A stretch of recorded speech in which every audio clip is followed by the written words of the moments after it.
Okay, first of all, the NRL not coming. South are not coming. No, and it's a really interesting process. Back in February this year, Council resolved to go back to the state government and say, are we going to have the $150,000 again? Because many people weren't aware of it. We paid, the last 2 years, we've paid $350,000 to South Sydney to come and play. And this happens with all the clubs. Every time you see a club playing in a regional area, as much as the NRL says, let's go out to regional areas, let's really support regional areas. And look at Dubbo, we've got 2 players playing for Australia now. What That's a right. great nursery of rugby league. But still, as much as the NRL says it, then each club goes and talks to a local leagues club or a club there or supporters there or the council and says, we'll take a payment, thanks. $350,000 is South Sydney. Penrith Panthers, they're $450,000. So these various clubs ask for a large amount of money. Now, the state government's been great the last 2 years. They put in $150,000. So council, for this year's game, only had to put in $200,000, which is still a lot. And then we sold tickets for the game and obviously tried to generate income from it. In the end, we lost $67,000. And that's okay-ish for the amount that it generates for the economy. But some people said to me, 67,000, I'd prefer that in potholes, thanks, rather than going to an NRL club.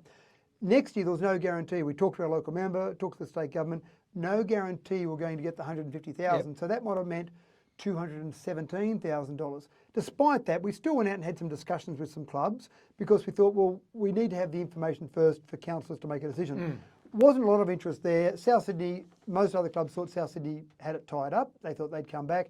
South Sydney came back to us in the end and said, due to football operations, I think they mean by that the fact they lost the 2 games out here in Dubbo. That's right, yes. We don't want to come out to Dubbo in 2023. Loved what happened, loved the support of the crowd, 11,124 people, loved that. Council did a really great job. Everything outside the game of football was fantastic, but for, inverted commas, football operations, we won't come out in 2023. We've also communicated with the NRL and said, in the middle of next year, the Soccer World Cup, Female Soccer World Cup is on. That's going to take away some of your grounds. We offer you our ground as a potential venue for you when you haven't got enough grounds in Sydney to play all the games. So they've come back to us and said, thank you very much. We'll consider that. But I think it's unfair on a community to have to pay $350,000, $450,000 to get one of these games. We're looking at other opportunities, maybe with rugby union, maybe with NRLW, for example. So there are other opportunities out there, and we'll keep talking to clubs in future years. But we've got to make it something that's reasonable for our residents as well. Oh, yeah. And I mean, losing $68,000, presumably in that $68,000 loss was the preparation of grounds and those sorts of things. There are other costs outside the $350,000 we pay, so you're spot on there. There's other work we do. We're happy to absorb some of those costs because that's our staff doing some of that sort of work.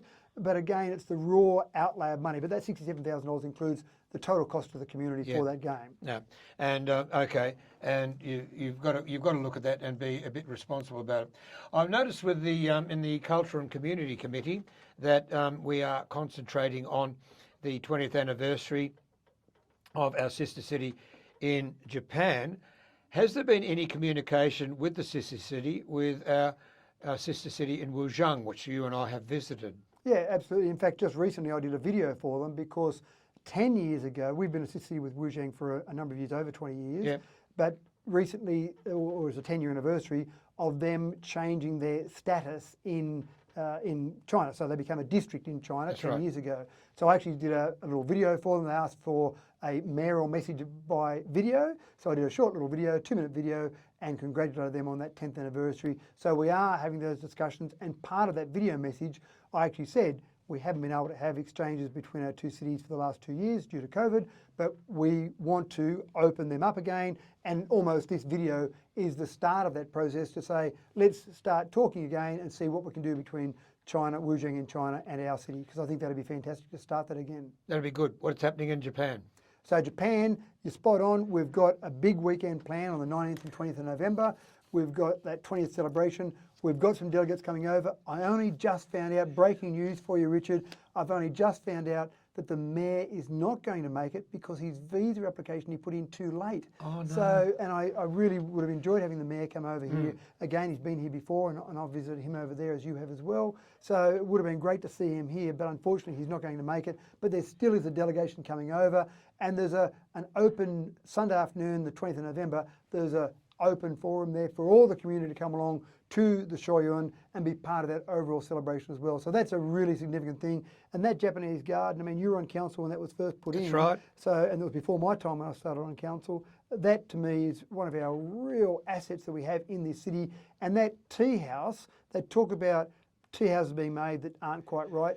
That one was made in Minakamo, pulled apart, put in containers, brought over here, and then the construction workers that built it over in Japan were brought over here at their cost. I know. A wonderful present. So that tea house is often talked about as the most authentic tea house in this nation. So we're very proud of that tea house as well. Yeah, it's sensational. It really was. And how the late Tony McGrain cracked Minakamo, and we've done very well out of it. Yeah. Okay, expressions of interest for e-scooter trials.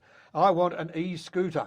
Well, I like the idea of e-scooters as well, but I must admit the state government has seemed to not get the process quite right. They haven't got it right. When they, and I'm trying to be very soft here, when they announced I knew you would. when they announced the e-scooter trial, they said, put in expression of interest. So we said, we're interested, but we've got some steps to go. We've got to work out where. We want to talk to our community, make sure it's all right. But yes, we're interested. And then we were waiting for something to come back. And then I had some conversation with Rob Stokes, the minister, the responsible minister. And I was actually down in Sydney at a demonstration of e-scooters. And then the staff told us, well, you've got to go and do a deal with one of the e-scooter companies, the one that provide the e-scooters, as part of it. I said, well, that's a bit premature. We've got to get approval from the state government first. Then we've got to go to our community to see if they definitely want it. And then we go and find someone to provide the service. They said, no. Go to the e-scooter company first. I said, but we haven't got permission from you, the state government. We haven't got permission from the community. No, you do that first and then go through. So it seemed to be backwards. So we said, okay, we'll play the game. We went and found a company to deal with, and they were quite happy to deal with us.